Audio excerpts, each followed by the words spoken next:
Hello everyone, welcome to learn with Neha Jain. आज का जो वीडियो है वो revision of active voice and passive voice से रिलेटेड है। एक्टिव वॉइस और पैसिव वॉइस को मैंने अलग अलग टॉपिक जो भी होते हैं एक्टिव पैसिव में उसको अलग अलग एक्सप्लेन किया हुआ है, जिसकी प्लेलिस्ट बनी हुई है इसी चैनल पर, आप देख सकते हैं। आज मैं इस वीडियो में आपको रिविज़न कराऊंगी एक्टिव वॉइस पैसिव वॉइस का। सो देखते हैं कि एक्टिव वॉइस किसे कहते हैं। यदि किसी वाक्य का मतलब सेंटेंस का कर्ता मीन्स सब्जेक्ट क्रिया का संपादन करता है, जैसे कि राम पढ़ता है, तो यहाँ पर कौन पढ़ रहा है? राम। सब्जेक्ट है राम और ये यही काम को कर भी रहा है, तो उस वाक्य में प्रयुक्त वर्ब को एक्टिव वॉइस में होना समझा जाता है। जैसे कि राम टीचेस, तो टीचेस हमारा एक्टिव वॉइस है। क्यों? क्योंकि जो यहाँ पे टीचेस मतलब जो पढ़ रहा है वो राम, सब्जेक्ट खुद ही पढ़ रहा है, सब्जेक्ट खुद ही एक्टिव है, तो ये एक्टिव वॉइस है। पैसिव वॉइस में जस्ट अपोजिट हो जाएगा, राम को पढ़ाया जाता है, मतलब यहाँ पर जो सब्जेक्ट होगा वो खुद काम ना करके, मतलब खुद एक्टिव नहीं है लेकिन उसी पर जो कार्य किया जा रहा है उसी के ऊपर किया जा रहा है, तो ये पैसिव वॉइस होगा। जैसे कि यदि किसी वाक्य का कर्ता सक्रिय नहीं है, क्रिया का संपादन नहीं करता, बल्कि क्रिया उसी पर संपादित होती हो, तो प्रयुक्त वर्ब को पैसिव वॉइस में होना समझा जाता है।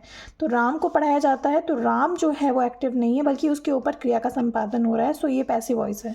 ये एक्टिव वॉइस है क्योंकि ये जो है एक्टिव वॉइस में सब्जेक्ट खुद ही एक्टिव होता है, मतलब वो खुद ही काम को करता है।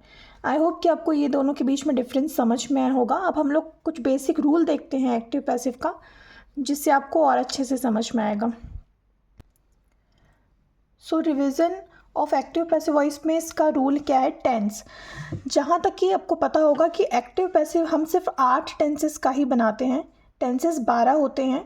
सो इसमें से सिर्फ 8 टेंसेस का ही एक्टिव पैसिव बनाना पॉसिबल हो पाता है, क्योंकि इसमें जो वर्ब होती है वो ट्रांजिटिव वर्ब यूज़ होती है जिसके साथ ऑब्जेक्ट होता है।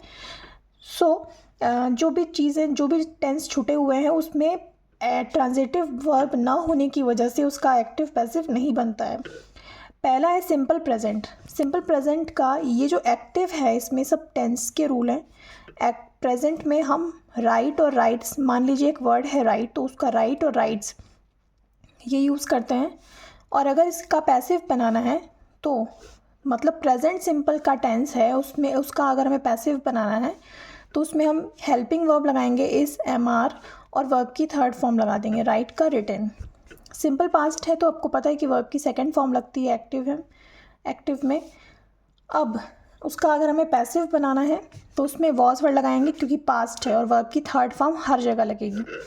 सिंपल फ्यूचर है तो आपको पता है कि टेंस में शैल, विल और राइट लगेगा, राइट का राइट, वर्ब की फर्स्ट फॉर्म। और यहाँ पर अगर हमें उसका पैसिव बनाना है तो शैल, विल और बी लगाकर वर्ब की थर्ड फॉर्म लगाएंगे। प्रेजेंट कॉन्टिन्यूअस, प्रेजेंट कॉन्टिन्यूअस में आपको पता है कि टेंस में इज़, एम आर और वर्ब की आईएनजी फॉर्म लगती है। अगर इसका हमें पैसिव बनाना है तो इज़, एम आर और साथ में बिंग लगाकर वर्ब की थर्ड फॉर्म लगाएंगे।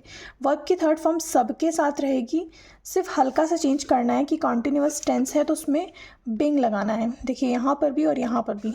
पास्ट कॉन्टिन्यूअस है तो वॉज पर लगा देंगे, वॉज पर, और बिंग लगाएंगे कॉन्टिन्यूअस है तो पैसिव बनाने के लिए।